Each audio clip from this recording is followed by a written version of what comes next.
तो सूत्र नंबर है 98। इसमें कर्म मल मिलय हेतुर बोध दिशा तप्यते तपः प्रोक्तम तद्वेदा द्वादशदा बुद्धियायान पात्रमिदम्। इसमें तप धर्म का वर्णन कर रहे हैं। सम्यक ज्ञान रूपी दृष्टि से भले प्रकार वस्तु का स्वरूप को जानकर, भले प्रकार से वस्तु स्वरूप को जानकर ज्ञानावर्णी कर्ममल के नाश की बुद्धि से जो तप किया जाता है वही तप कहा गया है। तप किसको कहा गया है? तो पहले वस्तु स्वरूप को जानो। किसको जानो? वस्तु स्वरूप को जानो। और ज्ञानावर्णी कर्म मल के नाश की बुद्धि, अपनो ज्ञानावर्ण दर्शनावर्ण मोहनी कर्मों के मल के नाश की बुद्धि से जो तप किया जाता है वही तप कहलाता है। वह तप ऐसे नहीं है कि आप, तप का मतलब ये नहीं है कि आप सिर्फ आप उपवास कर रहे हो, ये कर रहे हो, ये तप नहीं है। उसके अंदर बुद्धि क्या होनी चाहिए उपवास के साथ में कि मेरे वस्तु स्वरूप को जाना है और मैं इसके जरिए कर्म मल को नाश कर रहा हूं। ऐसी बुद्धि आत्मा में बुद्धि होनी चाहिए, तब जाके वो तो हम लोग तब किए तो हम लोगों में बुद्धि थी नहीं, ये सब। हाँ, बिना वो कह वस्तु को बुद्धि के साथ ही तप होता है, बिना बुद्धि के नहीं होता है। बिना बुद्धि के किया हम लोगों ने तो। बिना बुद्धि के तप नहीं होता है। हो गया, लेकिन वो तप नहीं हुआ माना जाएगा। हाँ, वो क्या आपने तप कर रहे हो, आप उसके अंदर तो सबसे पहले वस्तु स्वरूप को जानो, अच्छी तरीके से जानो कि मैं कौन हूं, और उसके बाद फिर आगे बढ़ो कि मैं इस तप के द्वारा क्या करना चाह रहा हूं। तो पहले जानो कि तत्व क्या होते हैं, फिर तत्व में तुम क्या कर रहे हो। पहले जानो कि तत्व किसको बोलते हैं, फिर बाद में तुम क्या कर रहे हो। तुम जो उपवास के जरिए ये जो 7 तत्व है उसमें आप क्या कर रहे हो, आश्रव को रोक रहे हो, संवर कर रहे हो, और जो कर्म पहले से रखे हुए उनकी निर्जरा कर रहे हो। ऐसी बुद्धि आनी चाहिए आपके अंदर, तब निर्जरा होगी आप कर्मों, नहीं तो नहीं होगी। तो कर्म मल के नाश की बुद्धि से तप किया जाता है, वही तप कहलाता है। और वह तप मूल में 2 तरीके के होते हैं, एक बाह्य और एक अभ्यंतर, 2 प्रकार के होते हैं। और बाह्य तप 6 तरीके के होते हैं। पहला अनशन, जिसको अपन बोल रहे हैं अनशन, खाना नहीं खाना, तो अनशन हो गया। फिर अवमोद्रे, खाना कम खाना, अवमोद्रे थोड़ा जितनी जितनी उससे थोड़ा कम ले लिया अपन ने, 1 गासा 2 गासा लिया छोड़ दिया बस, अवमोद्रे। फिर वृत्ति पंचसंख्यान, आपने वृत्ति ले ली कि ये होगा तो ही खाना लेंगे, नहीं तो नहीं लेंगे, जैसे महाराज माता जी करते हैं वृत्ति। फिर रस परित्याग, कि आपने इस दिन ये रस का त्याग कर दिया, एक दिन नमक का, एक दिन घी का, एक दिन तेल का, ऐसे रस का त्याग कर दिया। फिर बाद में विविक संयासन, विविक संयासन होता है तप। फिर आता है काय क्लेश। ऐसे करके 6 तप कहलाते हैं। ये बाहर के तप है जो दिखते हैं, और उसके बाद होते हैं 6 अंदर के तप। सबसे पहला है प्रायश्चित, फिर है विनय, फिर तीसरा वैयाव्रत, फिर चौथा स्वाध्याय। स्वाध्याय भी परम तप कहलाता है, स्वाध्याय परम तप है। तो ये तप है ये स्वाध्याय। फिर विसर्ग, और फिर ध्यान। ध्यान एक सबसे तप, ध्यान भी एक तप है जिसके जरिए सब आगे बढ़ पाते हो आप मोक्ष मार्ग में। इस प्रकार से 6 अभ्यंतर तप, ये अंदर के तप है, ये दिखते नहीं आप, लेकिन सबसे अंदर के तप कहलाते हैं। इस रीति से उस तप के 12 भेद है। ये 12 भेद है तप के, और वह तप संसार रूपी समुद्र को पार करने के लिए जहाज के समान है, अर्थात मोक्ष को देने वाला ये जहाज है। ये इस तप में बैठ जाओ, आपका संसार रूपी समुद्र पार हो जाएगा। अब 99वें नंबर का श्लोक सुनते हैं। 99वें नंबर का श्लोक है, कषाय विषयोद्भव प्रचुर तस्करादौ हठात् तपासु वटवाटितो विघटते यतो दुर्जया अतो हि निरुपद्रवश्चरति येन तेन धर्मश्रिया याति समुपलक्षिता पति विमुक्ति पुर्याशुकम्। इसमें कहते हैं, आचार्य कहते हैं, यद्यपि क्रोधादि कसाय रूप, जो क्रोधादि कसाय रूप उद्धत तथा प्रबल चोरों का समूह दुर्जय है। ये जो बहुत ही जो कसाय रूपी जो चोर है ना, ये बड़े दुर्जय है, बहुत खतरनाक तरीके से है। अर्थात साधारण रीति से जीतने में नहीं आ सकता, आसानी से नहीं जीत सकते इनको कसाय। तो भी जिस समय तप रूपी प्रबल योद्धा उसके सामने आता है, उस समय उसकी कुछ भी 3-5 नहीं चलती। जब तप रूपी योद्धा सामने आ जाता है ना इसके कसाईयों के सामने, तब उसकी जो है, जो कसाईयों की 3-5 नहीं चलती। अर्थात बात ही बात में वह जीत लिया जाता है। इसलिए जो योगीश्वर तप रूपी सुबट के साथ धर्म रूपी लक्ष्मी से युक्त है, वह मोक्ष रूपी नगर के मार्ग में निरुपद्रव तथा सुख से चला जाता है। ऐसे है। तो आपको अगर तप रूपी आप सुबट हो, तो फिर आप धर्म रूपी लक्ष्मी से युक्त हो, तो मोक्ष रूपी नगर में प्रवेश कर जाओगे।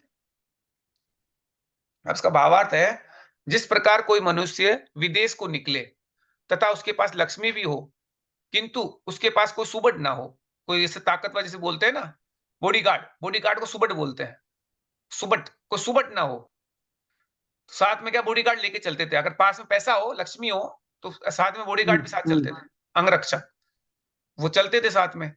जो कि तो अगर कोई आदमी के पास बाहर विदेश में निकला, पास में पैसा है परंतु उसके पास कोई सुबट ना हो, तो बात ही बात में भयंकर डाकुओं से लूट लिया जाता है। तो वहां पे जो डाकू उसको लूट लेंगे। किंतु यदि उसके पास थोड़े से भी प्रबल योद्धा होवे, तो उसका डाकू कुछ भी नहीं बिगाड़ सकते। अर्थात उन डाकुओं को योद्धा तत्काल जीत लेते हैं। उसी प्रकार संसार में कसाय तथा विषय रूपी योद्धा यद्यपि अत्यंत दुर्जय है, जो कसाय और विषय रूप का जो योद्धा बहुत ही दुर्जय है, किंतु जिस मुनि के पास तप रूपी प्रबल सुबट मौजूद है, तप रूपी जो सुबट एक बॉडीगार्ड मौजूद है, उसका वे कुछ भी नहीं कर सकते। अर्थात वे मुनि उपद्रव रहित सुख से मोक्ष को चले जाते हैं, तो मोक्ष के रूप में चल जाएंगे। इसलिए मोक्ष अभिलाषी मुनियों को तप सबसे प्रिय समझना चाहिए। तो जो मोक्ष अभिलाषी मुनि है, उनको तप सबसे प्रिय होना चाहिए, क्योंकि वही उनका बॉडीगार्ड है। नहीं तो आप कसाय और विषय में कब उलझ जाओगे, आपको पता ही नहीं चलेगा, क्योंकि वो बहुत खतरनाक लोग हैं। वो कब लूट लेंगे आपको, आपकी सुख शांति सब खत्म कर देंगे वो, 1 सेकंड में। वो तैयार बैठे हैं संसार में। ये जो विषय कसाय हैं, ये इतने फैले हुए हैं कि वो तैयार बैठे हैं आपको लूटने के लिए। लुटे हुए हैं, और आपके शांति रूपी लक्ष्मी को लूट लेंगे वो, आपकी शांति चली जाएगी। अगर आपके शांति रूपी लक्ष्मी को बचाना चाहते हो, तो आपको बीच-बीच में तप करना चढ़ेगा, तभी बच सकते हो, नहीं तो नहीं बच सकते। तप करोगे तो आपके सुबह आपके बॉडीगार्ड तैयार हो जाएंगे, फिर ये आपका कुछ नहीं बिगाड़ सकते, क्योंकि आपको मालूम है, कोई बात नहीं। क्योंकि अगर मैंने एक बार भी अपने आदत करी हुई है, अगर आपने तो उपवास वगैरह किए हुए हैं, तो अगर आपको पानी नहीं भी मिलेगा तो परेशान नहीं होंगे, आपको खाना भी नहीं मिलेगा तो परेशान नहीं होंगे, क्योंकि आपको आदत है उसकी, कोई दिक्कत नहीं। और नहीं तो आप फिर उनकी थोड़ी देर में आप बातों में आ जाओगे कि ठीक है साहब, ये भी चलता है, ये भी चलता है साहब, यहाँ पे भी सब चीज चलने लग जाएगा, फिर आपको कुछ भी चीज बचेगा ही नहीं आपके हाथ में। तो अगर आप शांति को बचाना चाहते हो, तो आपको तप रूपी योद्धा साथ में रखो, जो सुबह साथ में रखो। फिर आगे आता है 100 नंबर का, 100 नंबर की श्लोक है, 100 नंबर वाला आ गया, 100 नंबर वाली है। मिथ्यात्वादेर्यदे भवता दुःखम् उग्रं तपोभ्या जातं तस्माद् दुःखर्णिकैकैकसमापलब्धिनीरात् स्तोकं तेन प्रभवमखिलं प्रच्छद्य लब्धेन रत्वे यद्येत तर्हि स्खलति तदहोका क्षति जीवतो हि स्यात्। आचार्य कहते हैं कि जीव जिस प्रकार समस्त समुद्र की अपेक्षा जल का कण अत्यंत छोटा हो है, समुद्र की अपेक्षा जल का कण अत्यंत छोटा है, उसी प्रकार तप के करने से बहुत थोड़े से दुख का तुझे अनुभव करना पड़ता है। तो तप करेगा तो थोड़ा सा दुख मिलेगा, जल के हिसाब से थोड़ा सा दुख का अनुभव करना पड़ेगा। किंतु जिस समय मिथ्यात्व के उदय से तू नरक जाएगा, उस समय तुझको नाना प्रकार के छेदन वेदन आदि असह्य दुखों का सामना करना पड़ेगा। जो तो अब उसको अगर आपने अभी मिथ्यात्व में रहेगा, तो मिथ्यात्व के उदय से तेरे को नरक जाना पड़ेगा, तो वहां पे तेरे को बहुत असह्य दुखों का सामना करना पड़ेगा। तो भी तू ना जाने तप से क्यों भयभीत है, तथा तेरी तप के करने में क्या हानि है, फिर डर क्यों रहा है तप से। तब तो उसके सामने कण के समान है, जो सागर रूपी तेरे को दुख मिल जाएगा अगर आपने नरक चला गया तो। उसको बचाने के लिए ये दुख तो कुछ ही नहीं है जो तप में हो रहा है कि साहब मेरे से तो तप तो होता ही नहीं है। तो तप नहीं होता है, ये क्या बहाना है और कुछ नहीं है। विषय कसाय को मजबूत, वो योद्धा जीत गए तो आप हार रहे हो तो आप क्या बोलेंगे? यही बोलेंगे मेरे से तो होता ही नहीं। वो जीत जाते हैं, विषय कसाय जीत जाते हैं। तो विषय कसाय को अगर जीतना है तो तप रूपी योद्धा को सामने लाओ, और वो उसका जो कष्ट होगा तप से, वो एक कण के बराबर है, जल के कण के बराबर, समुद्र की अपेक्षा जल के कण के समान है। और बाकी अगर नहीं तो तुमको नरक जाना पड़ेगा, विषय कसाय में करोगे, और वहां जो दुख मिलेंगे वो तेरे को तो सहन ही नहीं होंगे। अभी तो विषय कसाय में रहे, बड़ा मजा आएगा, फिर बाद में नरक जाएगा तो फिर कौन सहेगा? तू ही सहेगा, और कौन सहेगा? इससे बढ़िया थोड़ा बहुत अभी तब का ही दुख सह ले, फिर नरक का दुख सहने से बच जाएगा। फिर आगे आता त्याग धर्म। त्याग धर्म में 101 नंबर का आता है, 101 नंबर का श्लोक है जिसमें त्याग धर्म के बारे में बता रहे हैं।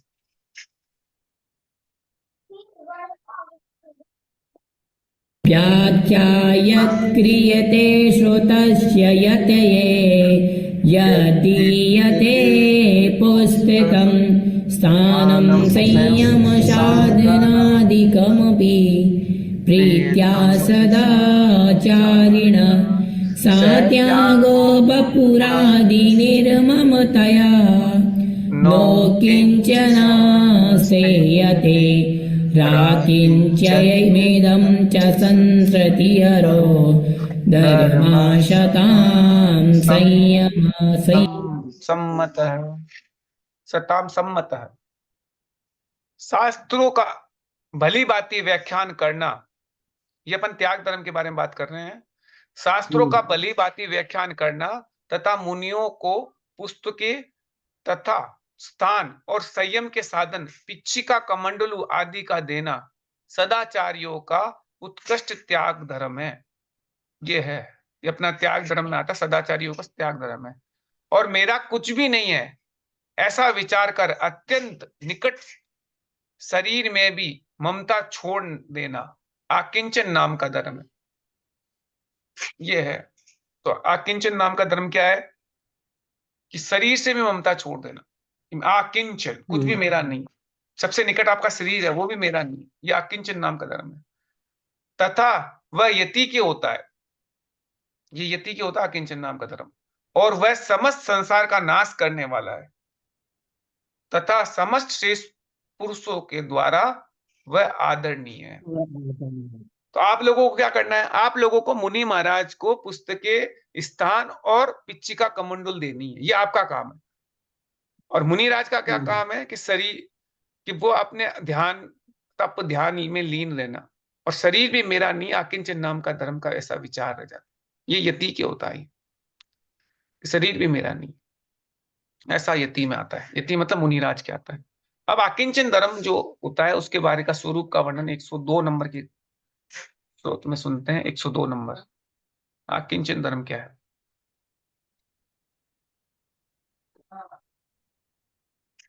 विमोहामोक्षाय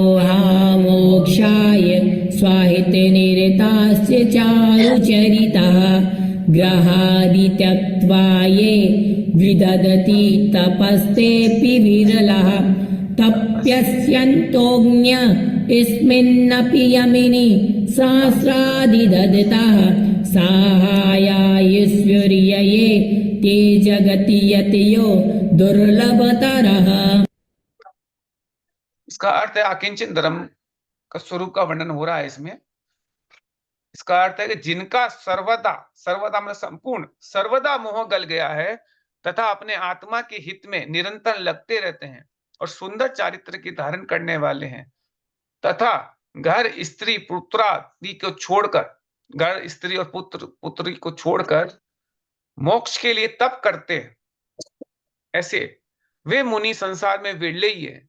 तथा जो स्वयं अपने हित के लिए तप करने वाले हैं तथा दूसरे तपस्वियों के लिए जो शास्त्रादि का दान करते हैं और उनके सहाय भी है, ऐसे यतीश्वरों को संसार के बीच में, जो ऐसे योगीश्वर तो संसार के बीच में अत्यंत ही दुर्लभ है, अर्थात बड़ी कठिनाई से मिलते हैं। इस तरह के जो योगीश्वर है बड़ी मुश्किल से मिलते हैं, यहाँ बहुत कठिनाई से मिलेंगे, जो कि अपने हित के लिए तप करने वाले हैं और दूसरे तपस्वी के लिए जो शास्त्र आदि का दान करते हैं, ऐसे तपस्वी। अब उसके बाद 103 नंबर का है,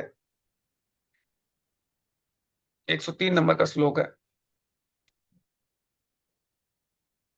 परं मत्वा सर्वं परितमशेषं श्रुतवेदा वपोपोस्ताद्यास्ते तदपि निघिटं चेदरिति मते मम त्वाभासेत सदपि न सदन्यत्र घटते जिनेन्द्राज्ञा भङ्गो भपति च हठात् कल्मषुमृषे। इसका अर्थ है कि समस्त शास्त्रों को जानने वाले वीतरागी ने अपनी आत्मा से समस्त वस्तु को भिन्न जानकर सबका त्याग कर दिया। अपने आत्मा से समस्त वस्तुओं को भिन्न जान लिया, उसका त्याग कर दिया। यदि कहोगी कि सबको छोड़ते समय शरीर पुस्तक आदि को क्यों नहीं त्यागा, तो कहना आपने सब कुछ छोड़ दिया, तो शरीर को और पुस्तक जो अपन जिनवाणी इसको क्यों नहीं छोड़ा? तो उसका समाधान यही है कि उनकी शरीर आदि में भी किसी प्रकार का ममता नहीं है, इसलिए वे मौजूद भी, अगर वो मौजूद भी है, नहीं मौजूद की तरह ही है, तो मौजूद भी है पर मौजूद की तरह नहीं है वो, क्योंकि शरीर है उनके पास पर उसमें ममता नहीं है। तो ममता नहीं है तो शरीर होते हुए भी ना के बराबर है।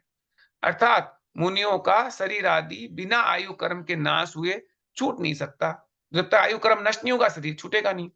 यदि वह बीच में ही छोड़ देंगे तो उनको प्राणघात करने के कारण हिंसा का भागी बनना पड़ेगा। अगर आप शरीर को बीच में छोड़ दोगे तो आपको हिंसा का भागी बनोगे आप, क्योंकि जब तक आयु कर्म आप शरीर तो छूटेगा नहीं। तो आपको ऐसे थोड़ी है कि शरीर बीच में छोड़ दे, तो अगर बीच में छोड़ोगे तो फिर आपको क्या होगा? प्राणघात, हिंसा होगी आपकी।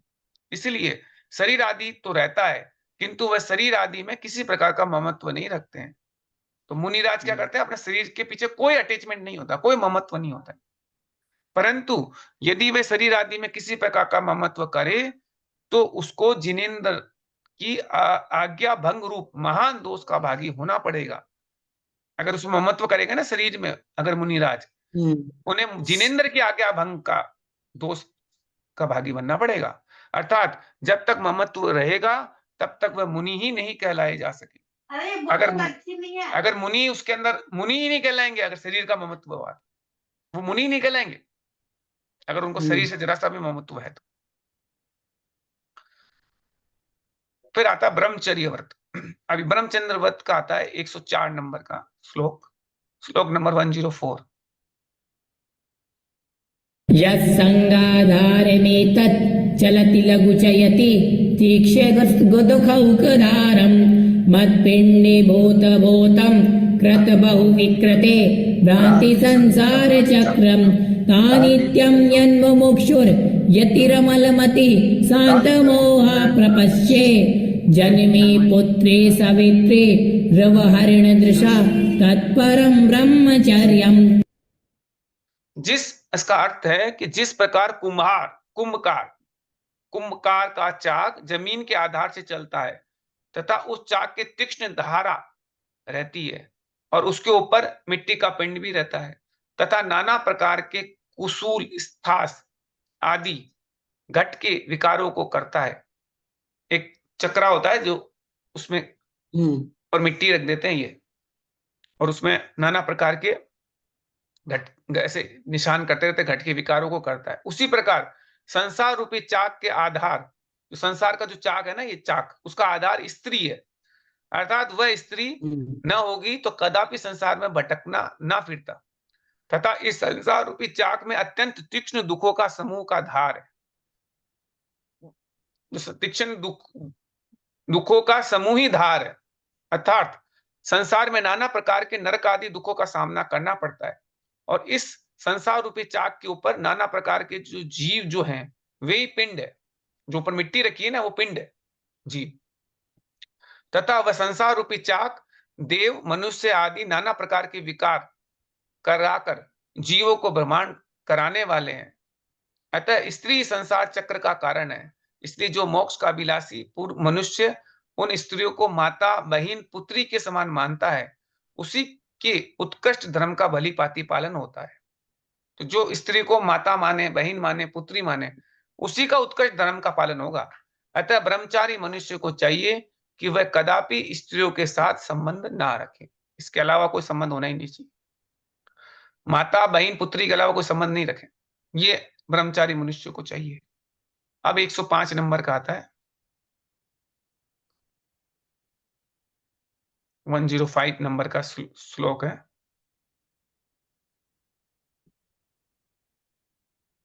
अविरत मेहतावत् पुण्यभाजो मनुष्यः यदि विचरति रागा कामिनीनां वसन्ति कथमपि न पुनस्ता जातो येषां तदङ्ग्रे प्रतिदिनमतिर्भ्रास्ते नित्यं स्तुवन्ते।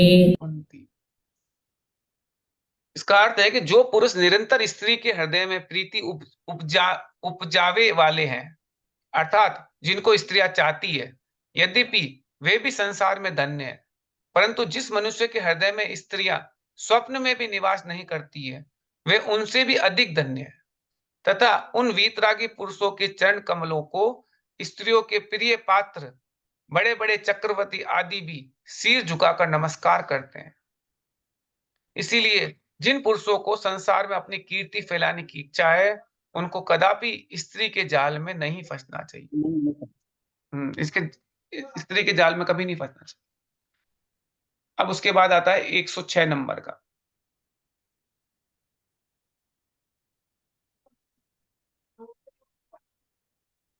वैराग्य त्यागादारु द्वयकृत रचना चारुनी श्रेणिकायै पाद स्थानैदारै दर्शभिनुरगता निश्चलै ज्ञान दृष्टे योगस्यादारुरुक्षो शिवपद सदनं गन्तुमित्येषु केषां नो धर्मेषु त्रिलोकी पतिभिरपि सदा स्तूयमानेषु दृष्टि। इसका अर्थ है कि आचार्य कहते हैं कि आचार्य क्या कहते हैं, जिसके इधर उधर वैराग्य तथा त्याग रूपी मनोहर दो काष्ठ लगे हुए हैं, दो लगे हुए हैं, वैराग्य और त्याग रूपी की जो लकड़ी लगे हुए, दो काष्ठ लगे हुए इधर उधर लेफ्ट और राइट में, तथा जिसमें बड़े बड़े मजबूत 10 धर्म रूपी पाद स्थान मतलब डंडे मौजूद है। ऐसे बीच की जो स्टेप्स होती है ना, उसको डंडे दो तो अपने लगा दिए लकड़ी, एक लकड़ी तो लगाई वैराग्य की, एक लकड़ी लगा दी त्याग की, और बीच में जो स्टेप्स हैं वो बन गए 10 धर्म रूपी। ऐसी सीढ़ी मोक्ष रूपी महल को चढ़ने की इच्छा करने वाले मनुष्य के चढ़ने के लिए योग्य है। तो ऐसी सीढ़ी पे चढ़ोगे तभी मोक्ष पहुंचोगे, क्योंकि जो 3 लोक के पति इंद्रादिकों से वंदनीक है, उन 10 धर्मों को धारण करने में किसको हर्ष नहीं हो सकता। तो जो इंद्रों से भी वंदनीक है, त्रिलोक के पति जो तो किसको हर्ष नहीं होगा 10 धर्म को धारण कर, अर्थात समस्त मोक्ष अभिलाषी उनको हर्ष के साथ धारण कर सकते हैं। तो 10 धर्म को हर्ष के साथ धारण करो। तो शिव महल में पग धरा, तो ये ऐसे आपको शिव महल में चढ़ना है, तो ये मोक्ष महल में चढ़ने के लिए सीढ़ी क्या है, 10 धर्म की है, 10 धर्म की सीढ़ी है। इस प्रकार 10 धर्म का निरूपण हो चुका है। अब शुद्धात्मा की परिणति रूप धर्म का वर्णन आता है। शुद्धात्मा, अब शुद्धात्मा के ऊपर बात हो रही है। 107 नंबर का श्लोक है, इसमें शुद्धात्मा के ऊपर चर्चा चालू हुई है।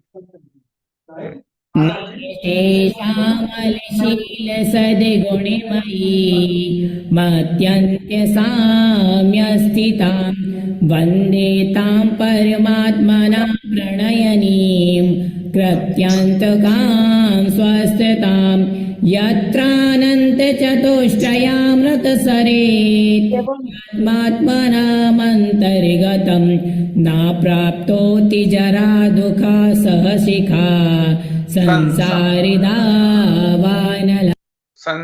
दावान समस्त निर्मल शील गुण स्वरूप तथा सर्वदा समता रूप अवस्था में होने वाली और उत्कृष्ट आत्मा से प्रीति कराने वाली तथा जिसके होने पर किसी प्रकार का कर्तव्य बाकी नहीं रहता है, ऐसी अवस्था को मैं नमस्कार करता हूं। ऐसी अवस्था ये समता रूपी, सर्वथा समता रूपी अवस्था, तो उस जहां पे किसी प्रकार का कर्तव्य बाकी नहीं रहता, कोई तरह का कर्तव्य बाकी नहीं बचा, आत्मा से प्रीति कराने वाली अवस्था है ये, तो उसको मैं नमस्कार करता हूं। जिस अनंत विज्ञान आदि अनंत चतुष्टय स्वरूप स्वस्थता रूपी अमृत नदी के भीतर रहते हुए आत्मा को जरा आदि दुख दुस्सह शिखा को धारण करने वाला भी संसार रूपी बड़वानल प्राप्त नहीं हो सकता। ऐसी जो संसार रूपी बड़वानल नहीं मिलेगा, ऐसी स्वस्थता रूपी इस अमृत नदी के भीतर वो अवस्था प्राप्त हो जाए, उसको नमस्कार कर रहे हैं। अब भावार्थ है, जिस प्रकार कोई नदी के जल में प्रवेश कर जावे तो उसका भयंकर अग्नि कुछ नहीं कर सकती। अगर आप पानी में चले जाओगे तो अग्नि कुछ भयंकर अग्नि भी कुछ नहीं कर सकती। उसी प्रकार जो अनंत चतुष्टय रूपी स्वस्थता रूपी अमृत नदी में प्रविष्ट है, उसको ऐसा ही वो जो आदमी होता है, उसको ऐसा ही भी संसार रूपी बड़वाग्नि अंश मात्र भी नहीं, संसार की अग्नि उसको परेशान नहीं करेगी, क्योंकि वो किसमें चला गया है, वो अनंत चतुष्टय स्वरूप स्वस्थता रूपी अमृत नदी के अंदर चला गया। इसलिए अब उसको संसार में जो बड़वानल है, यानी बड़वाग्नि है, जो अग्नि, संसार की अग्नि, वो आपको परेशान नहीं कर सकती। एक ही रास्ता है, आप आत्मा के अंदर प्रवेश कर जाओ, बस अब संसार आपको परेशान करना बंद कर देगा। नहीं तो संसार में तो भटक ही रहे हो। अब 108 नंबर का है, श्लोक नंबर 108।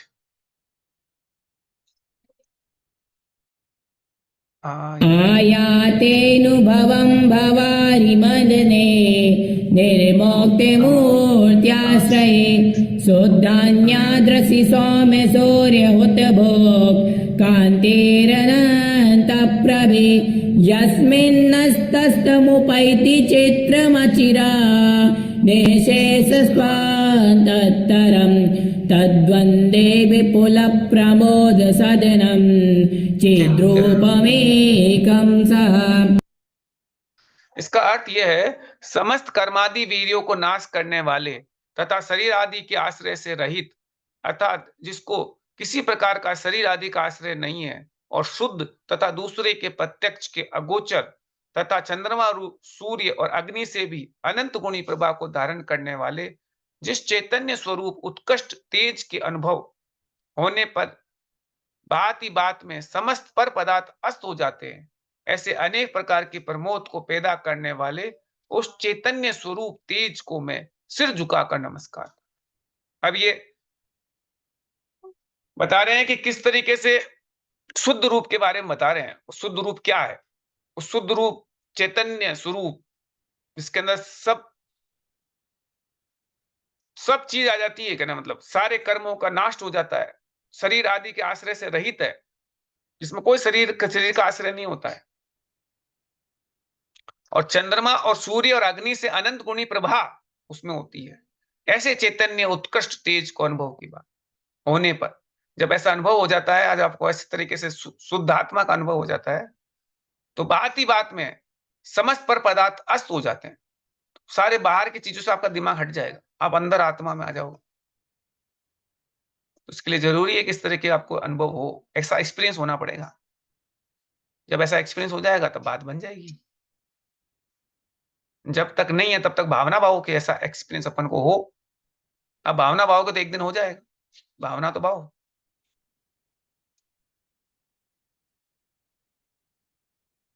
अब 109 नंबर वाला है,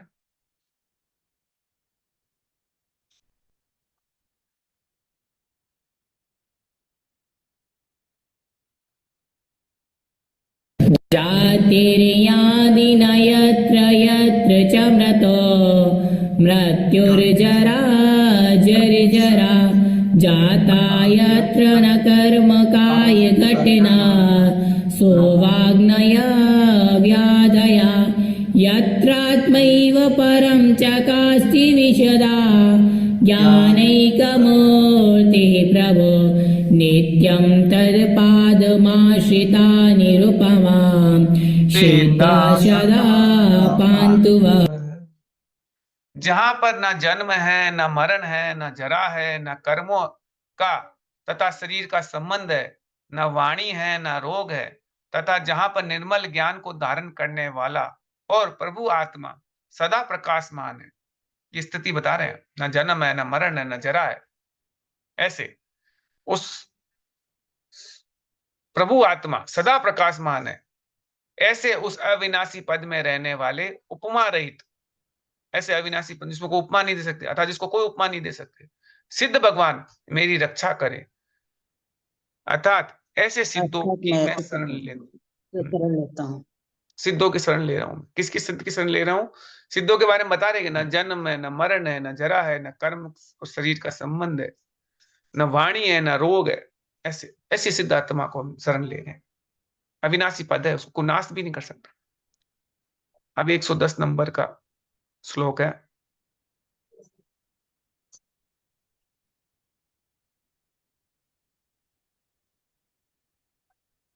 क्योंकि ये अविनाशी पद है, ये उसको कोई नाश नहीं कर सकता।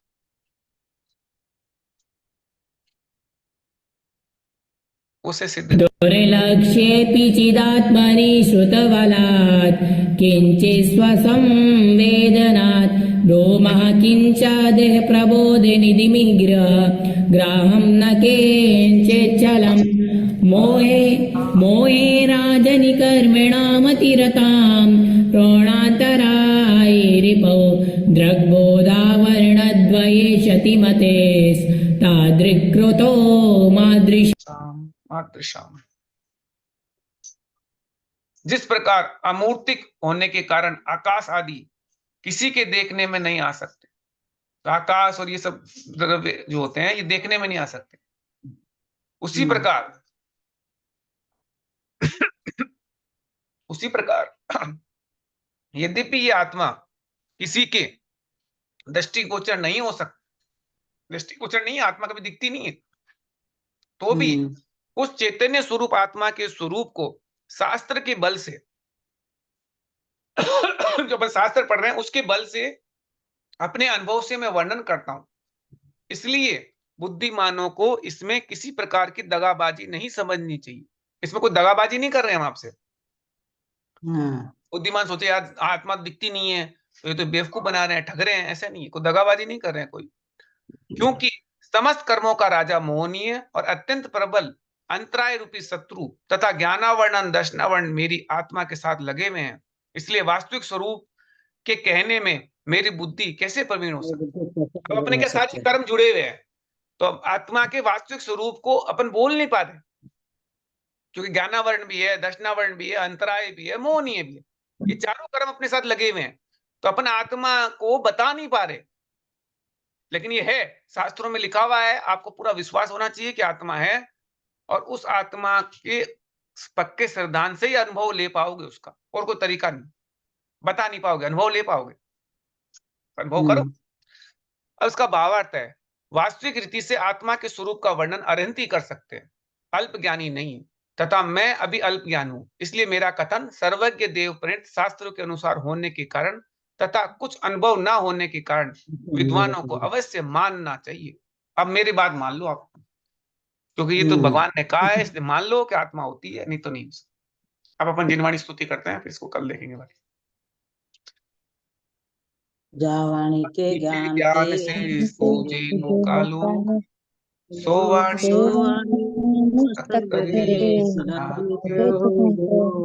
ए जिनवाणी भारती दिन रे जो तेरा शरण सो पावे सुख चैन, सो पावे सुख चैन। क्या हुआ, कल्पना आ गई है? हाँ मुझसे आगे आगे एक मिनट है, कल्पना मौसी से बात कर लो।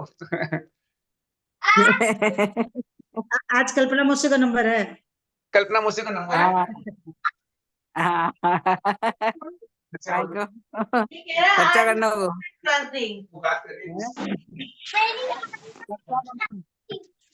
चर्चा करना को संभव कह रहा है कि मेरी ऑनलाइन क्लास थी आज थी, संभव की भी हुई थी, फिर होगी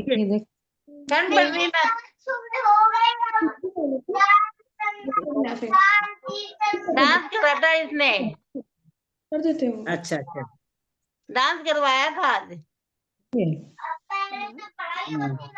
और कैसे है सब? कल्पना दवाई चल रही क्लास, ठीक है।